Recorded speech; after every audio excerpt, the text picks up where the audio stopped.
Here's another reason why you want to take control of what you're doing. Everything kind of funnels into the only winning move is not to play the game. I don't know, guys. This whole thing sounds pre-recorded.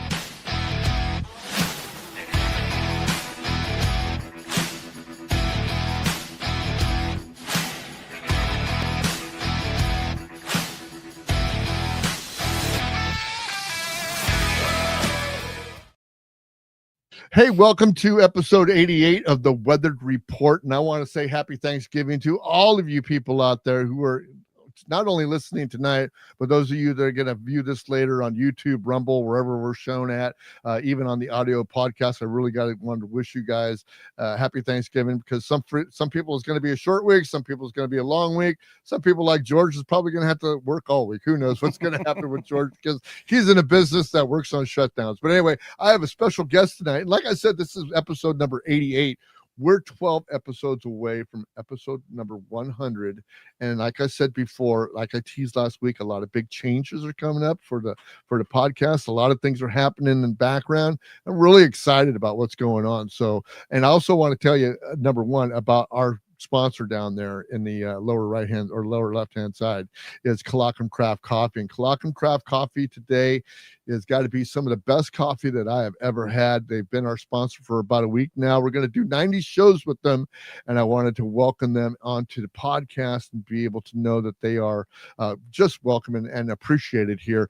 And right now, what I want to give you is I want to give you a QR code up there in the upper left-hand corner. That's a QR code to go to Colloquium Craft Coffee. You can go there, get 5% off if you use the promo code WSMG. That's WSMG for a 5% off of your purchase. And you're also, what you're doing is you're supporting independent podcasters like me and George Fonts, and right. you are supporting independent and small businesses like Colloquium Craft Coffee. So go up there, and I'll be flashing that QR code on and off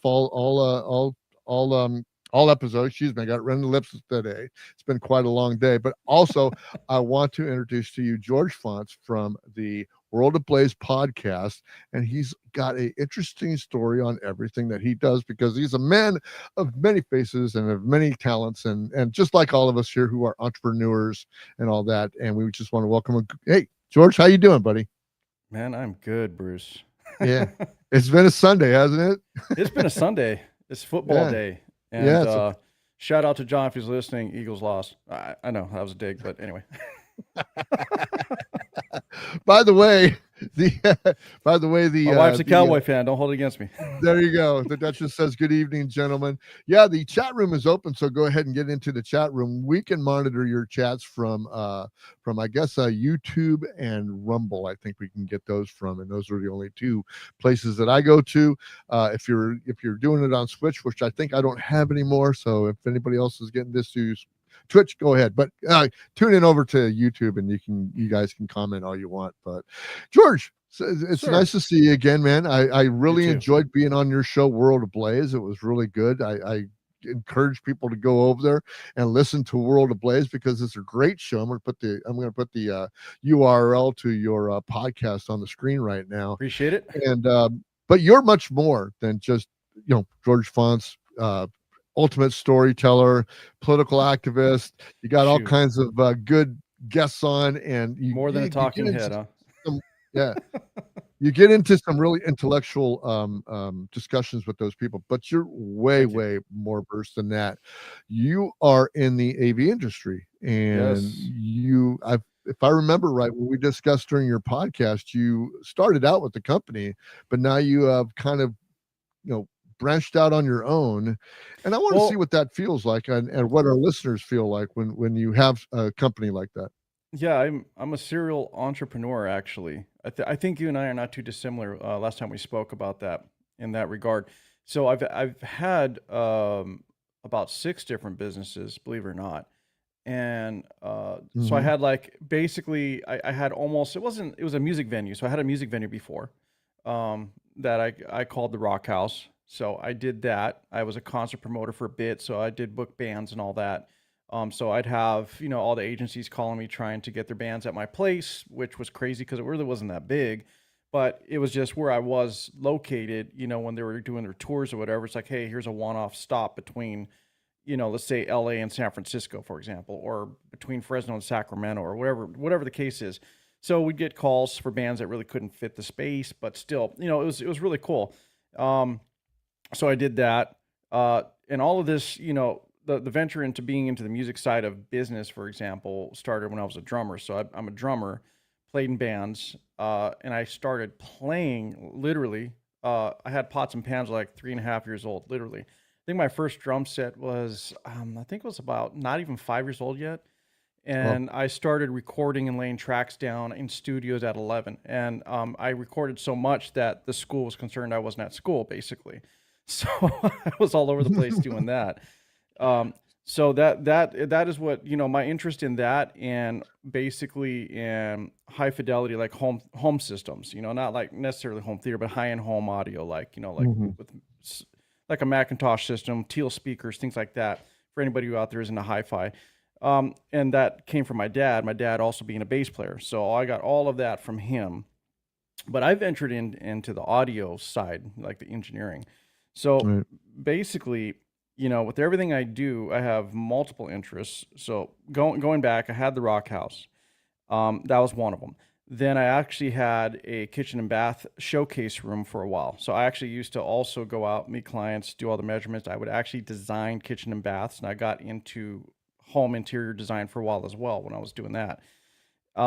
And that was a really cool business. So we learned how to do everything. We actually were importing tile and stone, well, mostly stone, like marble, travertine, things like that. We found a guy we could work with, and we did that, and we did everything from that to like high-end custom doors and windows. Like where we were located was unique because we just served this area where like your Home Depot wasn't that close, like 2 hours away or whatever. So we're able to go out and be face-to-face, work with architects, the whole deal.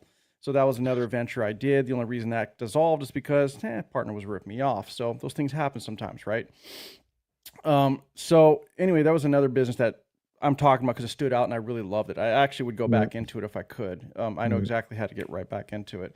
But going back to the music side, so I did drumming, bands. Actually, we got offered to go on tour and basically support a band. And then we're going to be on a bunch of metal fest because I played metal. So that was going to happen, but I couldn't stand the attitudes in bands. Maybe it was my fault I didn't go forward. We had a singer that was very singer-ish. No offense to any singers. So with all that being said, I always had an interest when it came to the recording studio. I was always the sound guy, like the engineer. I wanted to know how the boards were operating. So when I was laying tracks and I was drumming all the time, and it wasn't just metal, by the way. Yeah, it was blues, jazz. I did progressive music, kind of like Dream Theater stuff, all the way down to like black metal stuff. So I was like really, really diverse in my taste. But when I was working with the sound engineer, I'd always ask him questions, get to learn what's going on. Back then, everything analog, so we actually tracked a tape. If anybody can recall what that is, old now everything's stuff. Digital. It's on a computer. Yeah. I mean, everybody who's in the chats, the podcaster knows, like, we just record to the computer. It just works. And then we have this magic, software that makes things sound good. And, but then it was like, that was before they were able to take my drum tracks and, have the computer replace them, for example, if I made a mistake. Back then you had to be good. You actually had to learn how to count time really well. You had to be able to, if you made a mistake, you had to just punch right in and out. What that means is you got to be ready to play what you messed up right there on the spot. And so I have that background, and through doing that and learning how to operate outboard gear, basically, so there's analog and digital. And if I'm getting too techy, anybody just let me know. So analog is the old stuff. You actually physically had to plug in a bunch of cables, remember where everything went, plugs into other things, blah, blah, blah. Preamps. Yep, exactly. Compressors, gates, clean the whole power deal. Compressors. Yeah. Yes, sir. All that yes, good sir. stuff. All that good stuff. I So, took hey, a let liking me ask to you- it.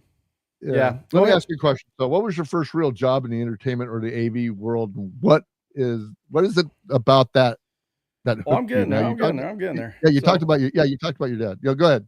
Oh, no. I'm saying I'm going to get right to that actually here Okay, good. in Gotcha. a minute. So basically, when I was learned all that, playing in bands, realized that I wasn't going to make a lot of money playing music because I didn't like driving to LA to play the Whiskey to make no money and come out of my pocket, for example, or the Roxy. And then so what happened is I was always into sound. So what happened around my actual company started in '99, but before that I was always freelance audio engineering. So I would actually Mhm. work for larger companies back then as just an audio engineer for hire. And so that's how I got into the business, so to speak, and how I learned how to do that. So I'd work for these larger production companies. So there'd be like a tour, a festival, whatever, and I would be usually the guy they called to mix monitors. So I was the guy on the side of the stage mixing what the musicians hear. Mhm. Mhm. And Yeah. so every musician has like their speaker in front of them, or they have like these things on. Very good. Well, each one of those is a separate channel, for example. So that each one has a separate mix. So I have to decipher their personal mixes for each person on that stage. Yeah. And so that's what I became kind of known for. Um, and so by doing that, I always was an entrepreneur. So, I was telling you earlier, that I went to college, I did the whole thing, but I never finished because I wanted to make money. So I was always in and out of college all these years. And so I wanted my own thing. I started buying gear slowly and then just going out, taking small jobs, everything from like weddings to, bands, whatever it was, local stuff. And it got bigger and bigger.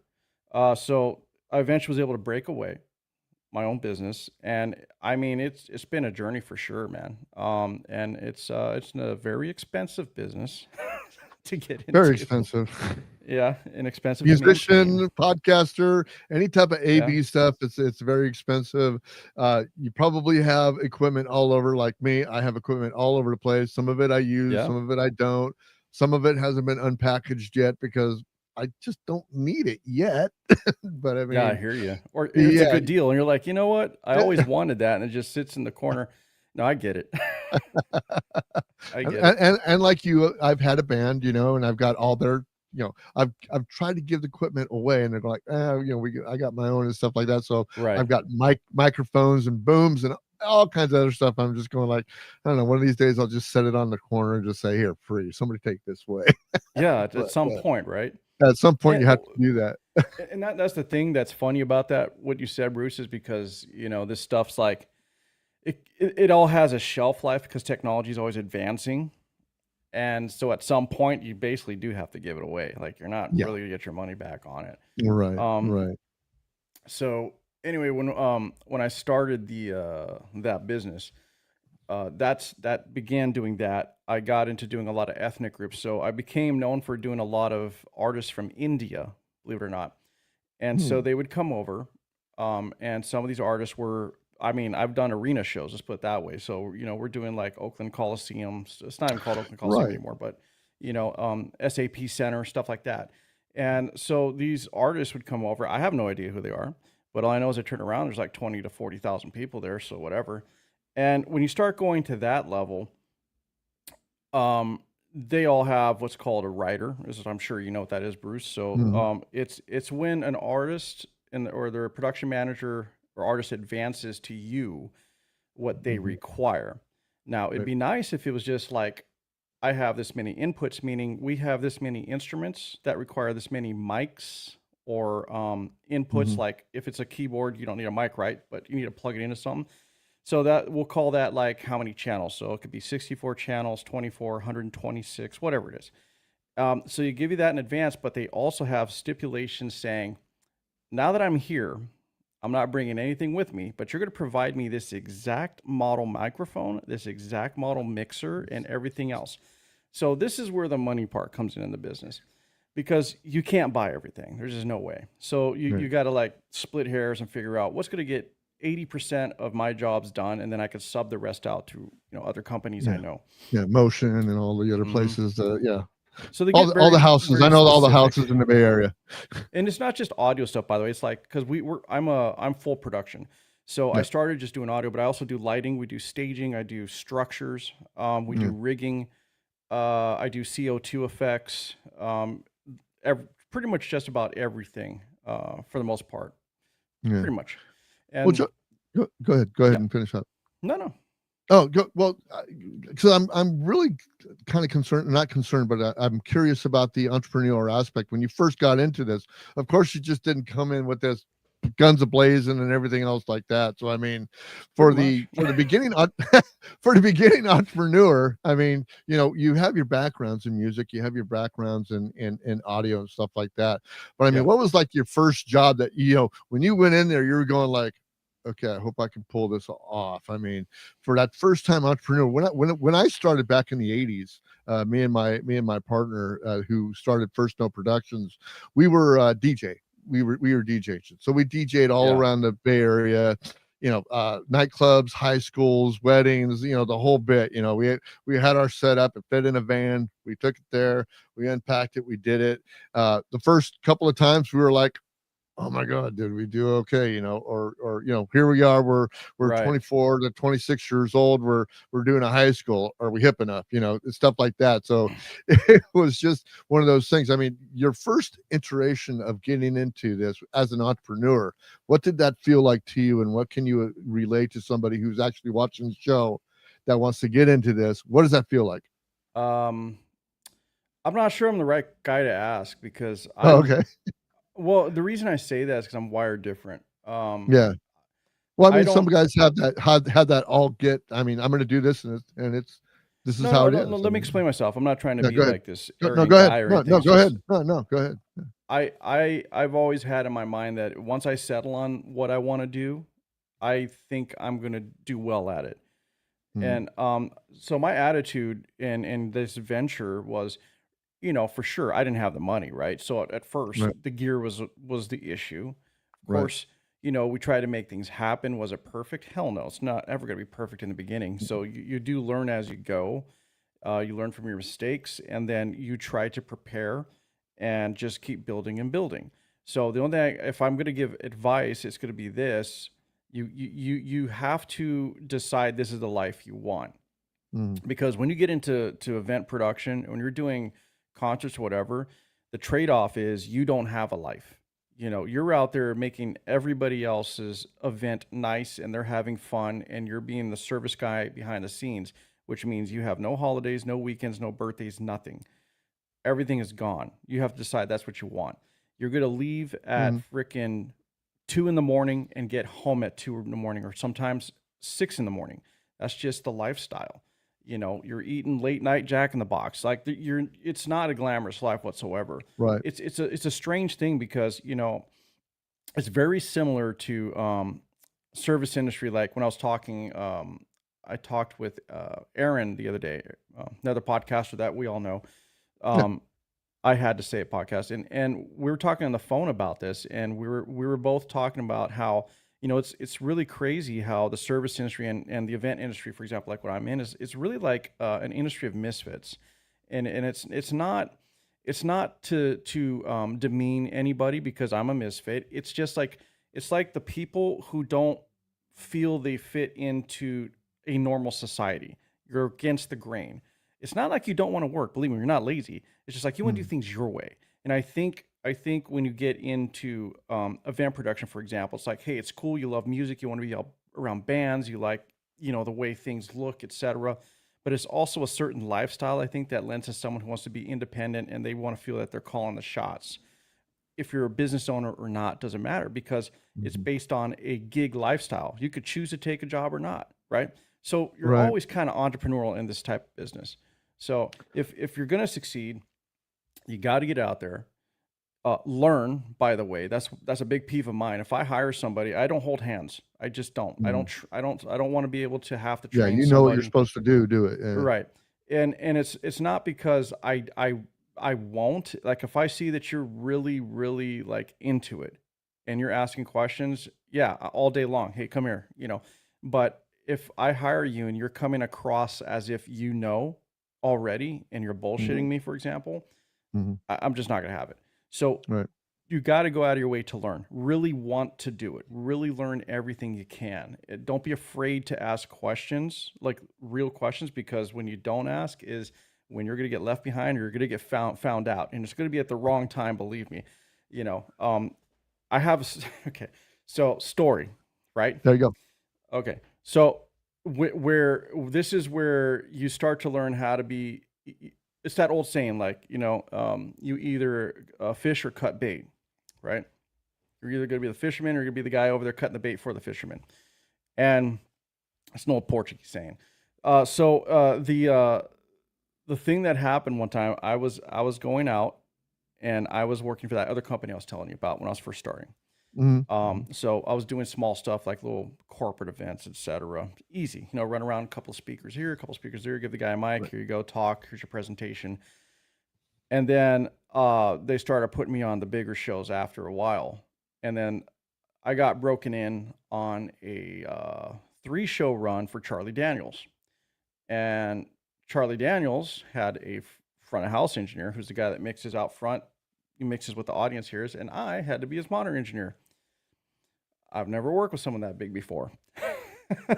So let's just say, yeah, that was pretty scary for a bit, because you're like, well, I don't want to mess this up, right? And then I have his keyboardist coming to me, who's with him for 50-something years, even at that time, and he had some stories. He was a really cool guy. And we're talking, and he can tell, like, I knew my way around, like I knew the gear, but I never mixed someone yet of that level. And he just goes, all you got to know is just don't piss the big man off. And I'm like, well, thanks. That helps, right? I'm the big man. What do you want me to do? Yeah. And so he was, if anyone's never seen, he passed a few years back, but if anybody has never seen him in person, he's actually a pretty tall guy.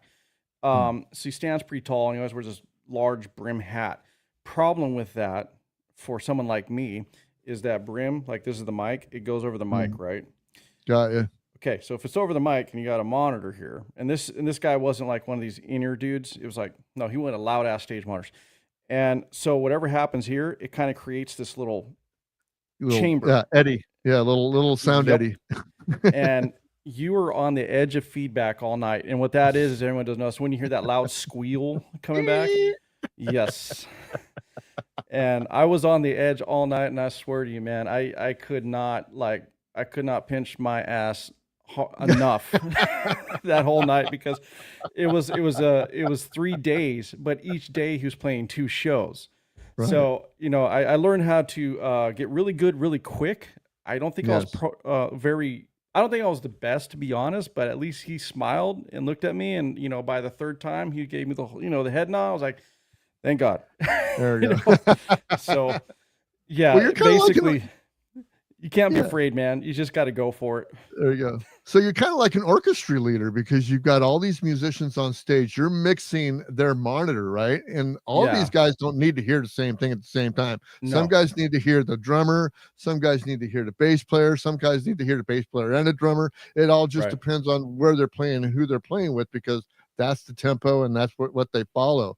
So, I mean, you're more like an orchestra leader, which I can appreciate, because, man, I don't to a degree, have that. I don't have that talent. I'm that like guy. Air traffic controller, maybe, right?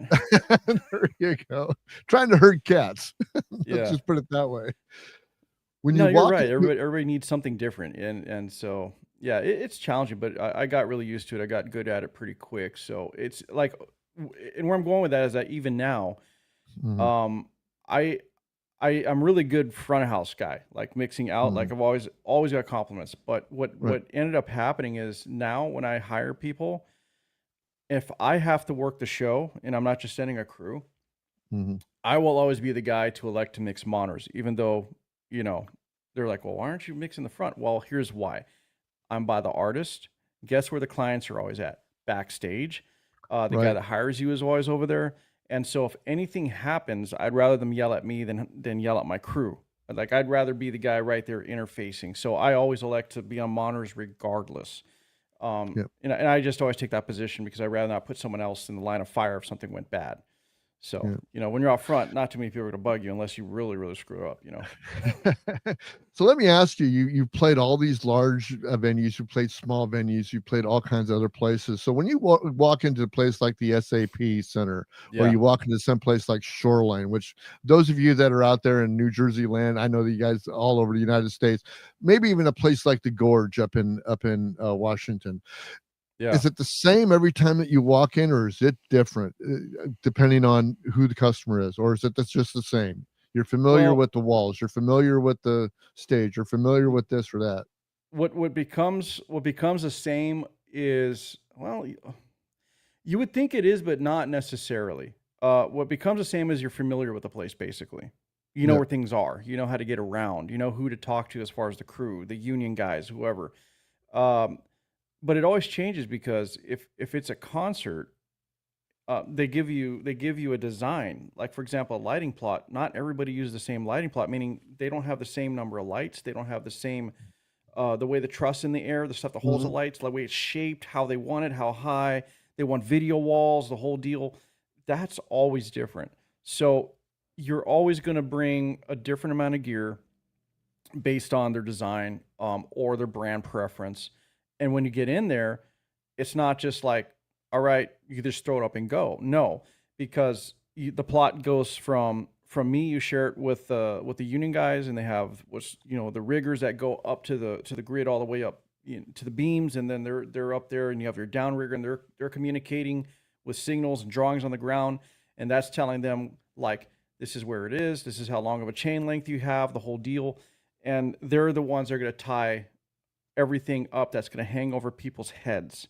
So you Mhm. got to trust your rigger, and you got to be upfront with them about everything. So you got to know your weights, how much is hanging, your spans, like the whole bit, because now it's a huge safety factor for sure. Like you don't want anybody to die, and I don't think people realize how dangerous this type of job really is. It's just a lot of things go right most of the times because guys like me or people in this business that take it serious, they do their due diligence. Like we're not messing around. So it's not always the same. What's the same is you're familiar, like you said, with the four walls. You know who's who, things like that. But the shows aren't always the same setup. It's just not. Right. It's always a bit different. Everybody's personality is a bit different. So it's pretty varied. It really is. Yeah.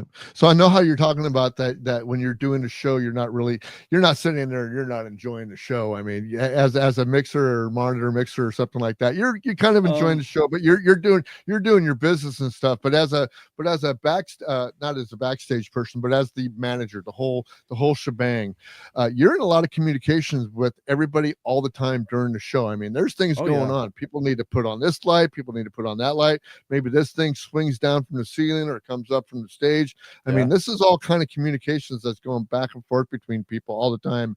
And you're just like, it's like doing a party at home. You never get to enjoy the party because you're the host. Is that You, kind of the way it is with your um, your business? yes and no. So on the bigger shows, you have a crew. Like I might be the monitor guy, but then I have a front of house guy, I have a lighting guy taking over. Like depends what they need. We just put together the crew and provide what people need. Mm, And on the bigger shows, like I'm just gonna say, there's a lot of people involved with these things. right. Um, do I get to enjoy it sometimes? Yes, because again, like when I worked with Charlie Daniels, I've worked with Craig Morgan, and I've worked with Aaron Lewis, and I've done E40, Too Short, The Misfits, Chimera. I've met Mm. Ronnie James Dio. I've met Rudy Sarzo. I've shoot, I've You've rubbed yeah, shoulders. yeah, no, I mean I've shaken hands and had Yeah, conversations. It's yeah. like I've actually met a lot of people. Not saying we're close, but I met David Ellefson, Mm, from Megadeth, yeah. Mike Scosha before he died, who was actually doing a project with Billy Gibbons that I was actually going to drum on, but Right, then it just kind of fell apart. So I did meet a lot of people. It doesn't mean that reciprocated to me being like wealthy and famous, but right. it's cool that when you meet the professionals, for example, who've been doing it, they're normal human beings, man, and they're just cool people making a living, and the ones that have staying power, the ones that actually respect others, the ones that have the rock star attitudes are the ones that honestly, they either don't last, or they're the ones that even their colleagues just like they don't want to deal with them, to be quite honest. Right, right. So yeah, I've got to meet and work with a lot of people. So basically, some of those shows, yeah, I did enjoy because like work when I did a jazz festival, and I actually had to work with Bootsy Collins, and that was pretty cool. Yeah. Watching him play, and that dude had like I swear to God, he wanted for his bass rig not like an Ampeg 810, like a standard bass cab. He wanted actual JBL Dual 18 subwoofers behind him Oh, with bass cabinets on top of those, and it he was just like, wants to bounce himself out into oh, the crowd. okay, so it's Okay. it's it's whatever. And there's a lot of other artists I can't remember them all, but I've Yeah. worked with a Yeah, no lot problem. of really people that you would know, basically. I know that Right. people would know. I just don't remember them all because Yeah. part of it is, yeah, it's a job. Part of it Yeah. is like, I think some people become too invested in like, oh, this artist. Okay, cool. But you also got to realize you're doing a job and you got to be professional, and they're also doing a job, Right. and when you guys can meet in the middle because you're both doing your jobs well and there's time, you do get to talk to them. But at the same time, and just be professional. Just be a Yeah. professional, There you go. There you go. Well, when we come back real quick, we'll talk more with George about his lifestyle of champagne and cigars, because he's And I got it. do He's live got it. he does live it. But we're going to come back here in a minute. Right now, what I want to talk about is I want to talk about Kalakam Craft Coffee, and one of the coffees that I've been talking about all week, and this coffee called Smoke Jumper. Smoke Jumper is our darkest offering, and it's a Costa Rican variety roasted to a Vienna level. It boasts intense and smoky aroma. It has a great delivery with low acidity and clean, full-bodied cup for those who prefer a darker, more intense cup of coffee. The process is they wash it and they patio dry it. Well, let me tell you something about Kalakam Craft Coffee, because they're our newest sponsor, and I've been drinking their coffee probably going on more than a year now. And I get Smoke Jumper, and I get another one called Reeser Creek. And Smoke Jumper happens to be one of my favorite coffees because it's a dark roast. And a lot of people say, "Oh, dark roast, that's going to keep you all jittery." No, actually, the darker the roast, the less caffeine there is in it. But it's a real good coffee. It's a coffee that really goes good with cream and a little bit of sugar. I like it that way. Some of the other stuff I like just to put a little bit, because I'm a sugar guy. I need to have that sugar high. But anyway, if you go up there and you get the QR code right up there that I have, I'm going to keep that up for a while. You go over there and you'll get 5% off if you mention WSMG as the promo code. You're going to get 5% off. You're going to support guys like George, guys like me, who do independent podcasting and small businesses, and you're going to support Kalakam Craft Coffee because they are small independent roasters out of Washington State. So Bill and Dana from Kalakam Craft Coffee, welcome. Like I said, use the QR code up there that you see and go get yourself some great coffee. So, George, this whole big business that you got, man, it sounds to me it would be to be able to manage. How many people are we talking about when you're in a show and you're running the show? How many people are you managing? Well, Or I guess how many managers do you have, and how many people are you actually running? okay, so at one point I had 32 people on the payroll. Yeah. When things were jamming. COVID killed a lot of this industry, and a lot of it never really came back to this Right. day. Killed mine. And that's just the truth. Yeah. But I was running hard because outside of like the concert stuff, I somehow got into weddings. And I'm not talking regular weddings. I'm talking about like super high-end weddings. Mhm. And I also got into corporate events. And so there's another side to my business. So you have that event production, and then you have the event design and decor. And I got into that because I've always, outside of being a drummer years ago, I was also an artist. And I have that side to me to where I got really interested in walking into a building and turning it into something beautiful. And if I had pictures ready, I would share them with everybody. But we have 120 something chandeliers in stock. I think I have the biggest chandelier rental, I believe, in most of North America. I think there's one other company out there, but they're overseas, that have the same level of inventory. So I became known as the chandelier guy. We do drape. I do custom pieces. Like we built custom backdrops and custom arches, and I mean, you name it. I could build a whole set. And so we'd be able to walk into like an event center. I've done some weddings where it was literally like an entire 5,000 seat event center where the client rented the whole thing just for their wedding, for the reception. And we'd go in. One of them we did the whole contract. So it was decor, it was lighting. We installed 174 lights.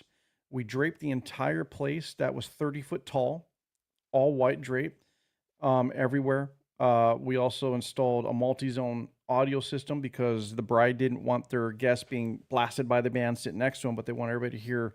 So we would actually, in the catwalks, we'd hang a bunch of speakers at different distances, and then we delay them. What we call we would time align them is what we call. So we time align and delay the system so that no matter where you walked, it was the same volume. And you do all that with software and processors and whatnot. And that, by the way, also translates into the arena shows, because when you asked earlier, do you just walk in? So I was saying, no, you got to measure the room. You gotta understand how big the crowd is, where your seating is. You enter all the information in software. It tells you how to hang the rig. So all the speakers that hang that look like a big J, what goes into that is there's a lot of math and a lot of calculations. And once you put it in there and you use the software, for example, it tells you the pick point, meaning there's a bar.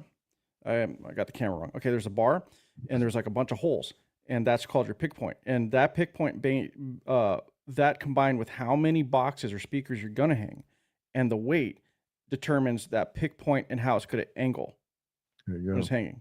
Wow. So all of that goes into that. So basically, yeah, you don't just walk in. There's a lot. But when getting back to the event decor stuff, I got really known for that, and I got hired out. So we did like Netflix parties, YouTube. I did a bunch of events for Levi's Stadium, 49ers, for their foundations. Wow. And we got to be known in that arena, or at least I did. My name was getting around in that. So I really enjoy that. That tapped into my creative side. So I got a ton of lighting, a ton of event lighting. We got a ton of backdrop, a ton of stuff that basically I have a wood shop, paint shop, you name it. We got I have 3 warehouses. I say 4 because one of my buddies is down from me, and we kind of share that. But I have about almost 4 warehouses, really, full of gear, just full of stuff. Wow. And some of these gigs are like literally, to be honest, even these weddings, I'm sending out, I could be sending out 2 52-foot trailers, or, 4 26-foot box trucks out, just going to one gig. I see him just going to the arena, because I work like a block from the arena. I see these people pull in all the time. Whether you have a WWE event or a concert event or some other event, there's constantly trailers pulling in and out of there, in and out. All right, so you have got this great, big, humongous career that you've built for yourself. You're an entrepreneur. You're just doing it all. And now you got to relax, man, and you got to have an outlet. And you've decided that your outlet is champagne and cigars and the finer things in life, man. Always. So let's talk about some champagne. Let's talk about cigars. Let's talk about what George Fonts does when he wants to kick back. Let's talk, Bruce. Take off his shoes, kick it back. What do you do, brother? Yeah, honestly, a cigar is a good way to go. I'm not gonna lie. It's because you being a business owner, like what I need, and I'll admit it, I just need to zone out and quiet. Like there's so much going on up here. Mm-hmm. The phone never stops. You're always thinking everything going on. So I just need to chill out. And what I like about cigars is it forces you to stop, because now you're committing time to this thing, right? And if you have a good cigar, you're at least going to be there for about 45 minutes to an hour at least, smoking this damn thing, if you're doing it correctly. And the whole champagne thing, I know it's not what most people normally, would drink, but that is my wife's fault. Because that's what she likes. And that's what she drinks. It's like, how you and I can grab a beer, that's her beer. And so I got into it because of her, but then I took it next level. I'm like, because she's frugal, and she'll be like, well, we don't need to spend that much, but I'm just going to have this. And I'm like, no, I just had a gig. I made X amount of money. We're buying that bottle. And we're going to try it because I can right now. I don't know if I will again, but I'm going to do it now. And so, when I can, you want to enjoy it. So I'd rather spend the money on experiences than just, sock it away for whenever. It's not like I don't just, go for broke, but I want to enjoy myself because I work hard. And so I got to appreciate champagnes, and I got to learn about what a champagne is. It's champagne because it's, from the region of Champagne in France. And I got to know the history, like the inventors of champagne literally are like over there, Dom Perignon. So, the monks that really invented that with their tiny bubbles. And so I got into that. Love a good bottle of champagne, and I'll drink a bottle. And so that doesn't always pair with a cigar, though. So I'm gonna get there, Bruce. It doesn't always pair with a cigar. So yeah, no problem. Hey, no problem. You keep going champagne, because tell you the truth, I've got a whole bunch of champagne. My boss buys us champagne every year, and I basically don't drink it. So what I do is I store it the best I can, the way you're supposed to, but I pop a bottle open once every 2 years or so. So yeah, I got some good stuff. Go ahead. Well, we I drink it almost every day. No, that's okay. I mean, Maybe I'll send you some. Anyway, it's yeah, no, man. but no. So it's different. It's different than it's not.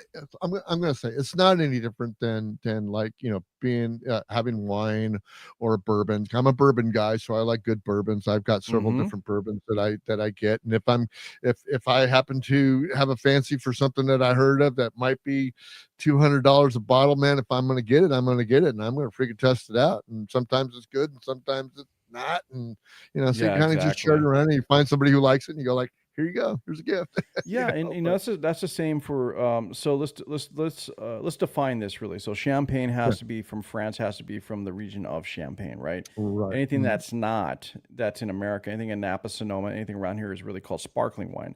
Now, there were a couple of houses that were grandfathered in to being able to say that they have champagne that are in California. But I think there was only two that were, Yeah, I'm not sure and how many there is, but escapes me their names right now. I don't know why it does, but it does. But anyway, and then you got Spain. They would be producing what they call cava, so that's their version. Then you have prosecco, which is Italian. mm, So it's crazy how it's all based on region, but it's all carbonated wine or fermented wine, yes, really. Yeah, yeah, right. But there are better ones than others. For example, definitely for sure. So how do I pair that with a cigar? That's the great question, right? As you know, there's different cigars. They're all different in terms of how heavy they are in flavor profile, what they're made with, how mm, they're put together. There's a lot of lighter cigars. A lot of it has to do with the wrapper. I'm sure, as you know, Bruce. So if you're doing like a right, Maduro wrapper, it's going to be a little bit heavier. Um, exactly. yeah, Make your teeth smoke. hurt, make you drool a lot. Right. And when it comes to that, so like if I am gonna pair a champagne with cigar, like I'm in the mood for that, my brand would be like Bollinger. So Bollinger is a brand it's what it is. It's the brand of 007, by the way. Mm, So that's Bollinger, and the reason I like it because it has a heavier body that holds up to a cigar. mm, And so the other ones, it just depends what I'm smoking. So sometimes I'll have to go lighter. But when it comes to cigar, I'm not gonna lie, man. I'm a bourbon guy too. Bourbon. I yeah, like Scotch, and sometimes just a good beer goes well with a cigar. yeah, So as long as you have a fine libation, it doesn't matter, man. Just enjoy a good drink with a good cigar. Just exactly. don't do it poorly. Let's just put it that way. Don't Make sure. rush it. Don't Yeah, rush it. Freaking enjoy it, man. I mean, exactly. do your due diligence and learn how to enjoy what you have, because basically cigar smoke, I mean, you can get cheap cigars all day long. You can go to freaking Absolutely. liquor store, go buy cheap cigars, but if you get a good cigar like at a good cigar shop or something like that, you need to learn how to enjoy that thing, and learn, because it's a snobby thing, it might be a bougie thing to say, but there is a talent and there is a way to enjoy something as fine as a cigar. I mean, not everybody It's smokes cigars, not yeah. everybody drinks bourbon. you know It's it, that saying, you don't know what you don't know.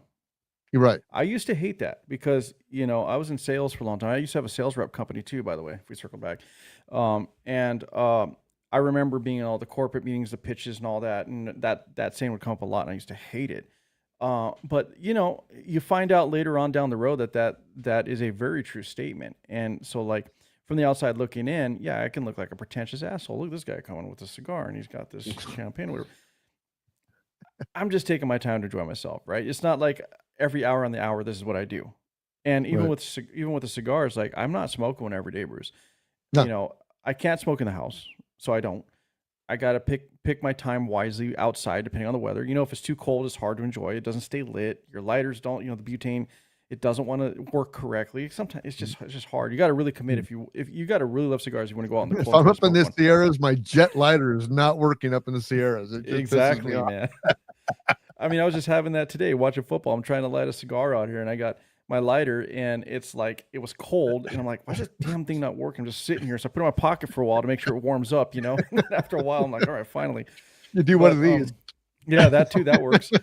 Um, but as far as cigars, I got to appreciate them. So we all start out with what we can afford, Right. and then I go to what I can't afford sometimes, but it's because I want to try it. Like when they had that Padron 80th anniversary, super expensive, was hard to get. And I was like, you know what? I'm going to buy it. And I bought it. And you know what? It took me a few months before I even smoked it because I didn't want to smoke it yet because it cost so much. You know what I'm saying? So I kept looking at this damn thing in the case the whole time. And I eventually did, and I felt bad about it. I was like, well, I'm not going to buy that again. Damn it. All right. And so I take cigars. I approach the same with champagne. Like I have my go-tos. I'm like I have my $10 cigars, Bruce, that are just fine. They're just fine. I'm fine with them. I got to find out which ones are good, which ones are, and sometimes it's not about, a lot of people buy brand in the mystique. Same thing with the champagne, right? Like that Dom Perignon in the back. There's times you could buy a bottle and it's expensive and it's not good. It depends on the harvest. It depends on, there's a lot of factors that go into a good bottle. So sometimes you're wasting money.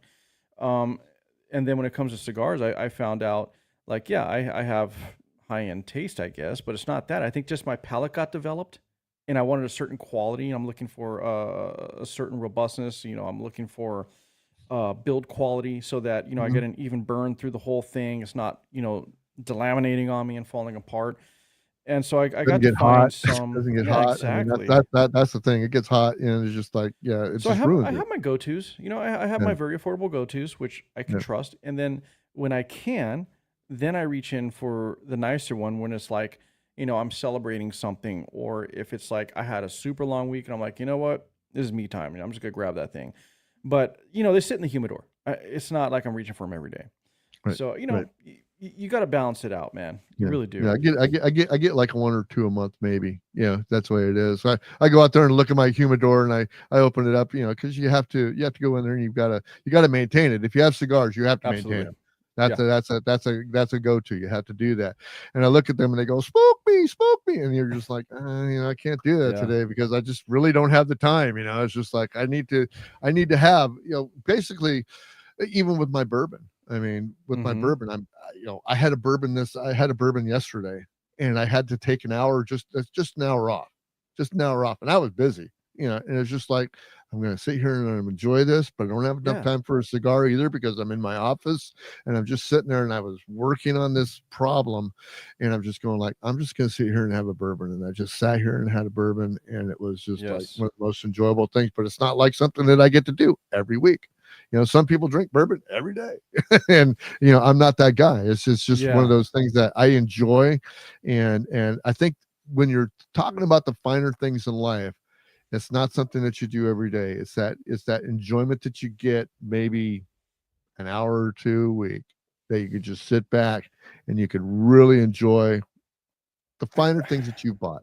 I think people underestimate the everybody has a thing. Let's just put it that way.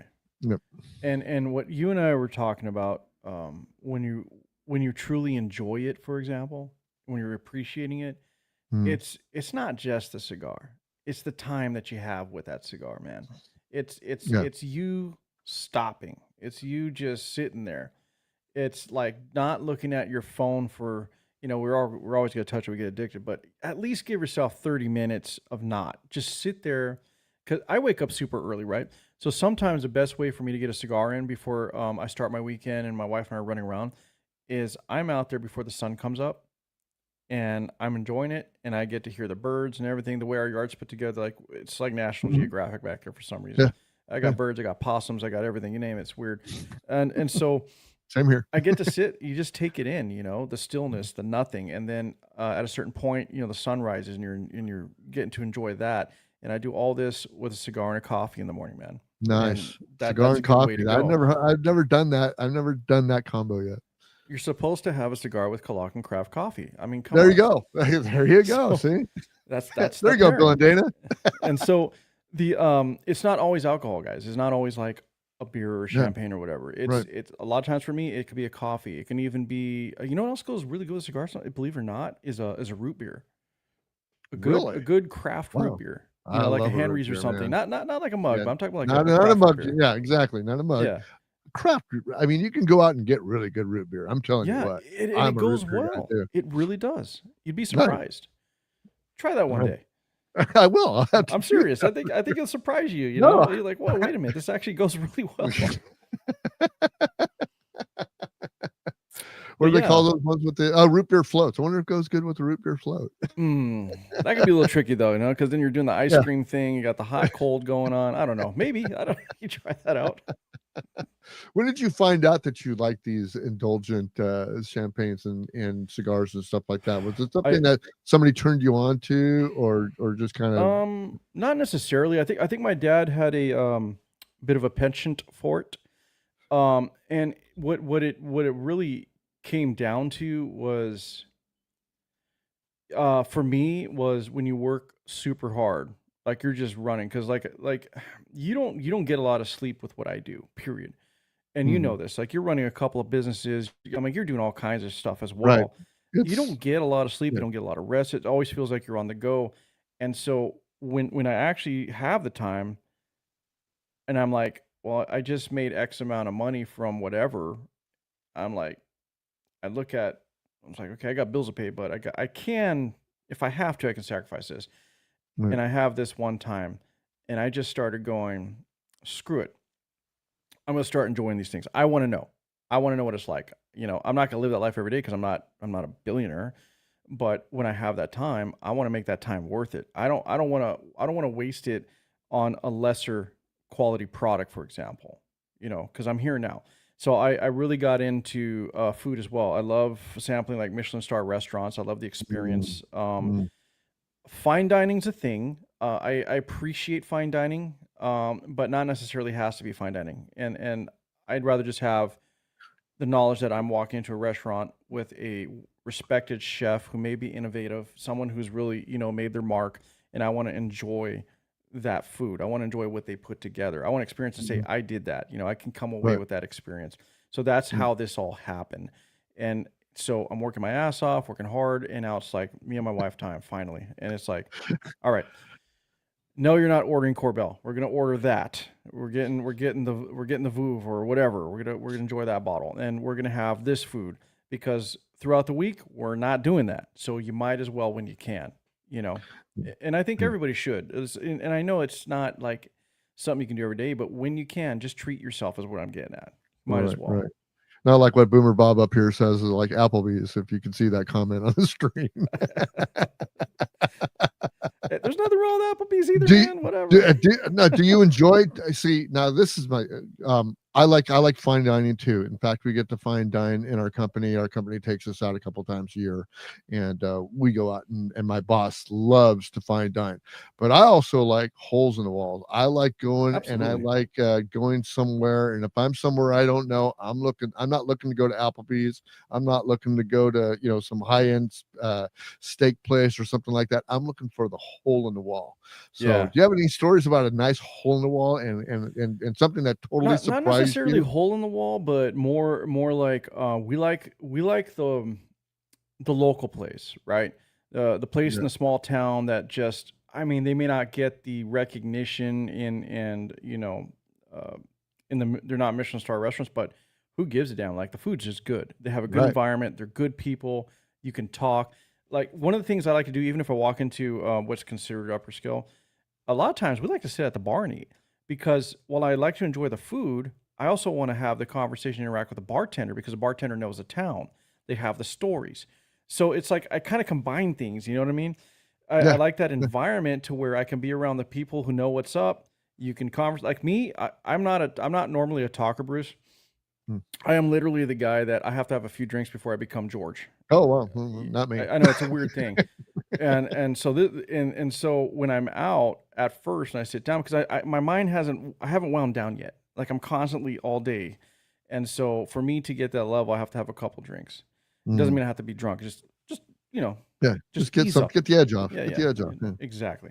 And so when I first walk in, I gotta find the spot. Okay, whatever. I'm like the gunslinger. My back's facing here. I can see this guy, that guy, the whole deal.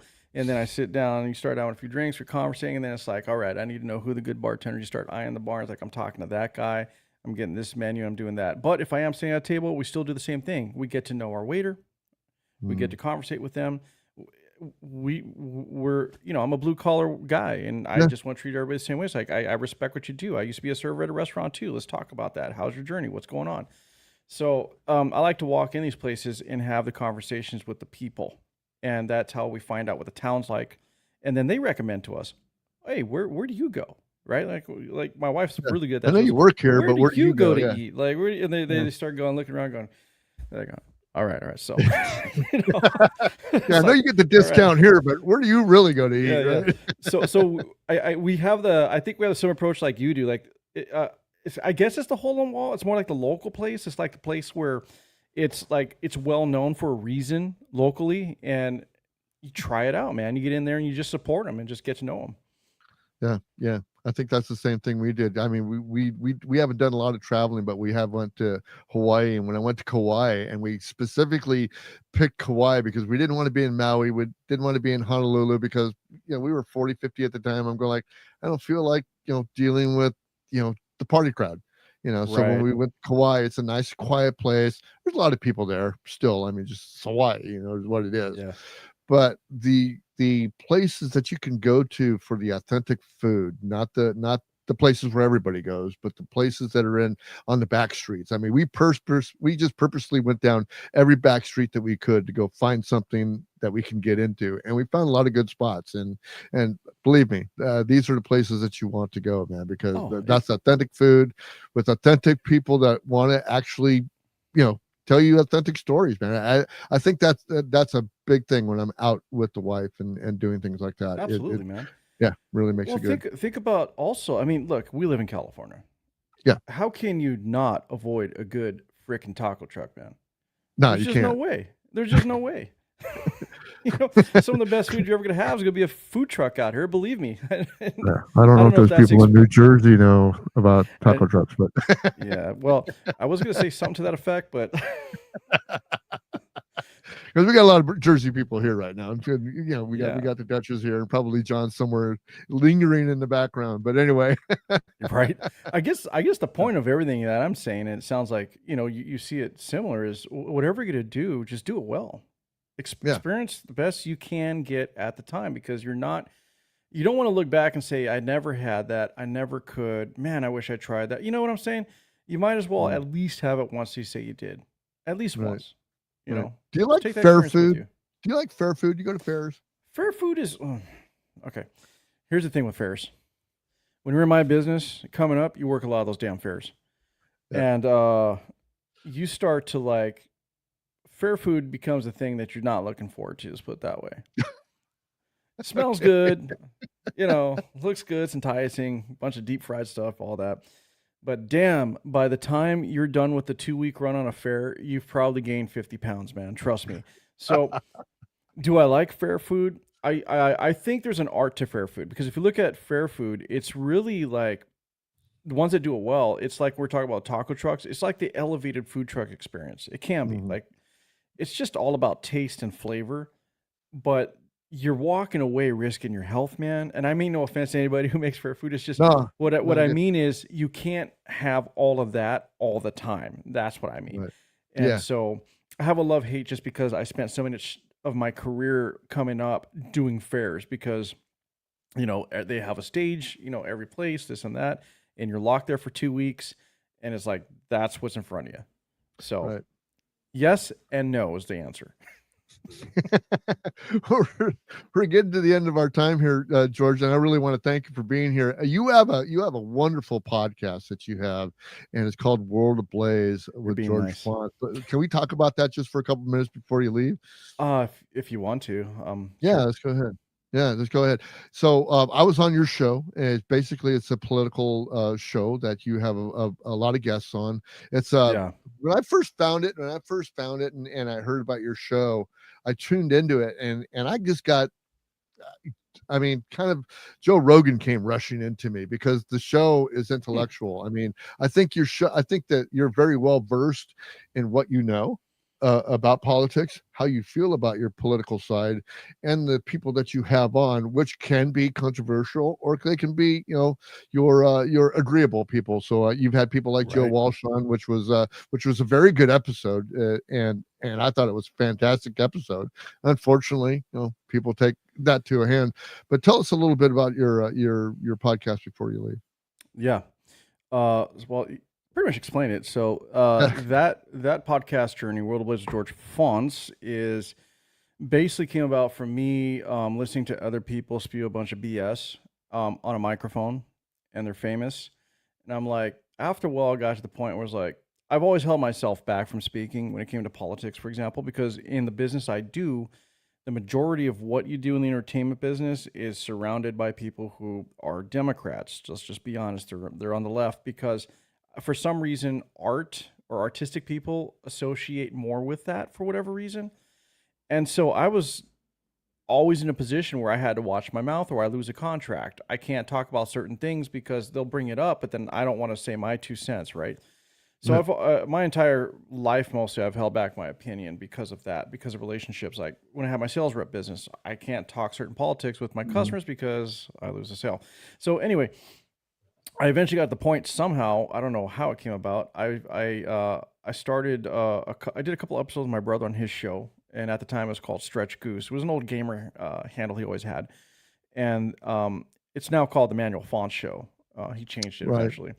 But I started with him on a few episodes, and he we kind of broke off, went our own ways a bit. I started getting into doing my own, and basically when I'm hearing everybody talk, I had my own opinion. I said, you know what, if these guys can, why not me? Like, why not? What makes these guys special is really what I thought. Nothing.